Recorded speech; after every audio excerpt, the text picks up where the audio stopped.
Hello everybody, I am Dr. Mrs. Mangalden taking video lecture on the topic lightning and switching over voltage. Today is my fourth part. I hope that you have seen my earlier three parts.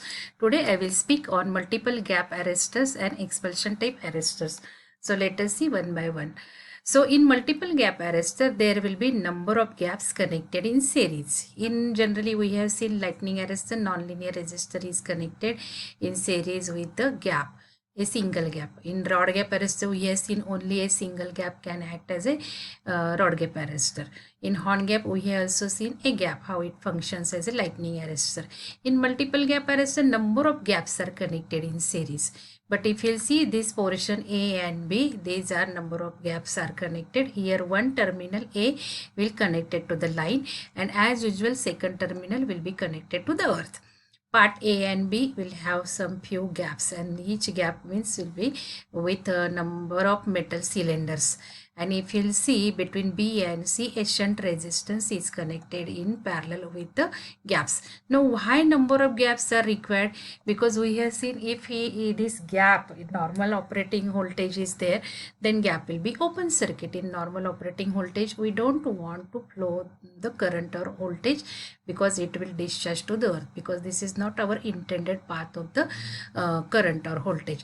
And when over voltage will take place, then this gap ionization will take place and over voltage will discharge to the earth. But when over voltage disappears, means it ceases or disappears, because over voltage are for the fraction of seconds. In that case, there will be arc persistence in this gap, because in that case normal operating voltage will be there because over voltage has gone.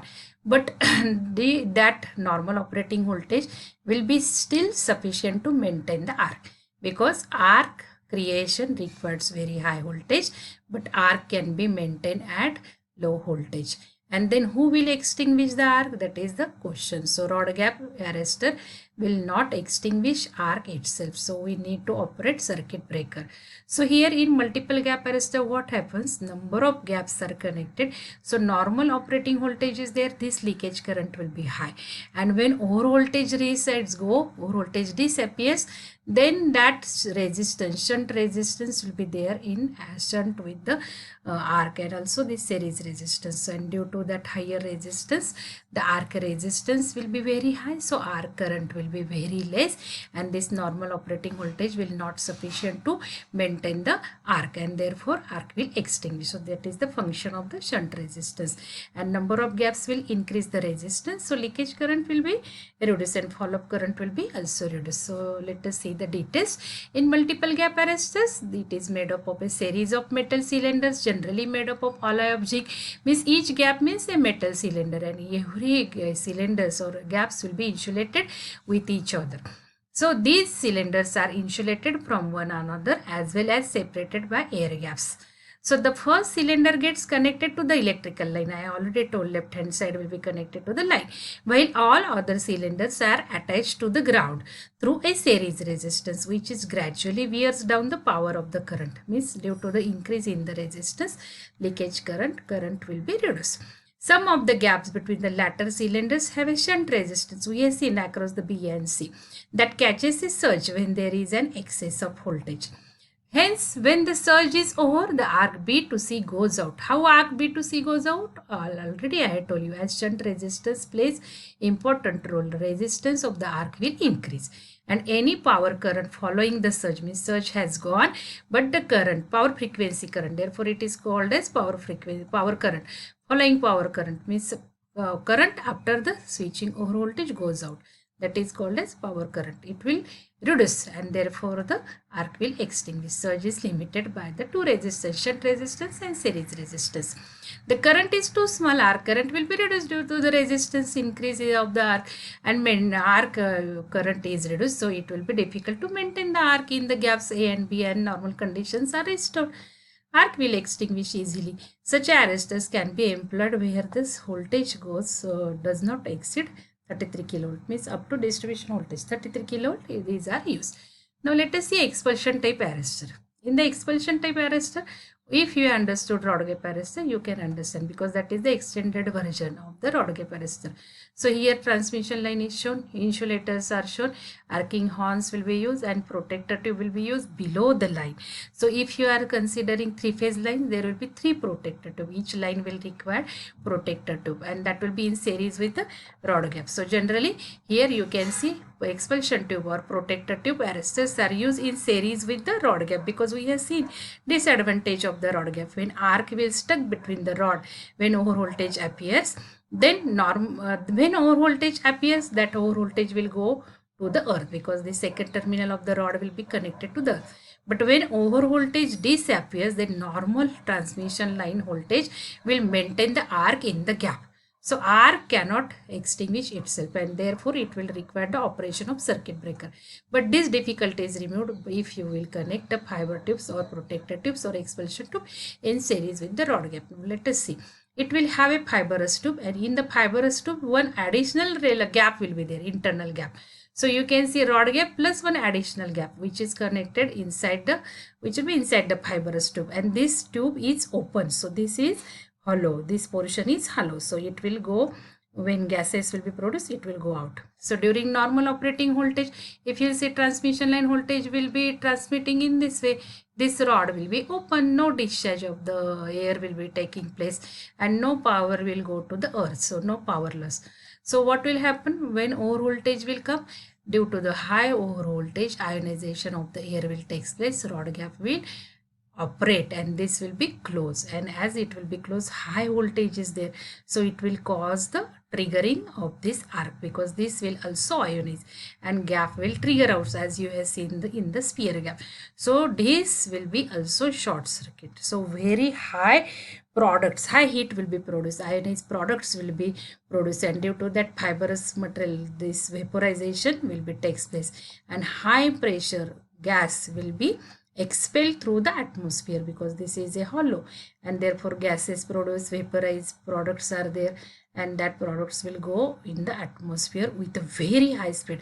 So as they will go expel in the atmosphere with a very high speed, they will sweep out all the ionized products. So deionizing effect, cooling of the arc takes place. You might have seen how the arc is extinguished in switchgear and protection. So that way arc cooling will take place, ionization, deionization effect will be taking place, because high product, high heat, ionized product of the air will go out from this, and therefore due to the cooling of the arc will extinguish itself, and then normal operation will be restored. So in the expulsion type arrestor, it is also called as protective, and is commonly used on the system operating voltage. This is also used up to 33 kilovolt only. It essentially consists of rod gap AA dash in series with the second gap enclosed within the fiber tube. So both arrestors, rod gap and this fiber tube, are connected in series. The gap in the fiber tube is formed by 2 electrodes. Again, second gap inside the tube is there. It will also have 2 electrodes like rod gap. The upper electrode is connected to the rod, and lower electrode will be connected to the earth. One expulsion arrestor is placed under one each line. So that already I told you. On the occurrence of the over voltage on the line, the series gap AA is sparked, and the arc is stuck between the electrodes in the tube.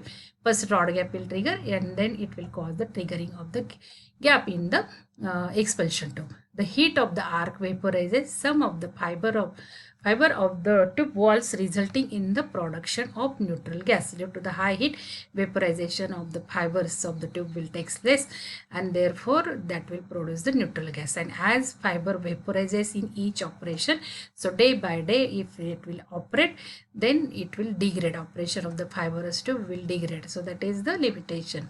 In an extremely short time, the gas builds up high pressure and is expelled through the lower electrode, which is hollow, because it is open to the atmosphere. So all the gaseous ionized products will go out. As the gas leaves the tube violently, it carries away ionized air around the arc. This deionizing effect is generally so strong that the arc goes out at a current zero, because you have seen always arc extinguishing will take place at current zero. It's very simple and will not be re-established. What are the advantages of this expulsion type arrestors? There are not very. expensive. If you'll compare with the rod gap, they will be expensive. But if you'll compare with the normal ZNO arrestor, metal arrestor, or Hall type, ferrite type arrestor, they are not expensive.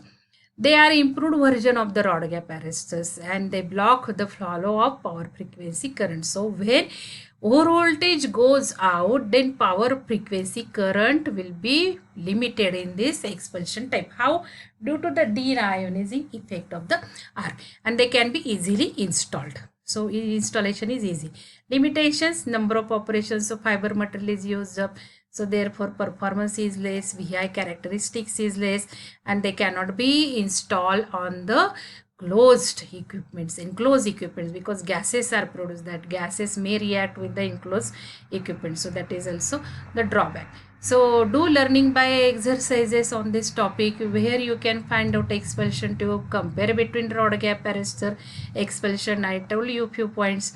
Then what are the limitations of protective type? Write down. Can you use expulsion type arrestors for indoor applications? Why? Explain it. Which arrestor will you prefer? One single gap or multiple gap for high voltage applications? Write down these. The books I have referred for this topic. Switchgear and protection. This is very good book. So refer these for clearing your all concepts. Vadhva and Naidu also I have referred, and I have referred also my own book. So you go through this book. I have marked bold. So that books you must refer for the topic. And this website I have used for taking some different figures. So subscribe my channel and comment what you have not understood. If you have any doubt, put up in your comments. So I hope that you have understood this topic, and then in the next part we'll see remaining types of arrestor. So if you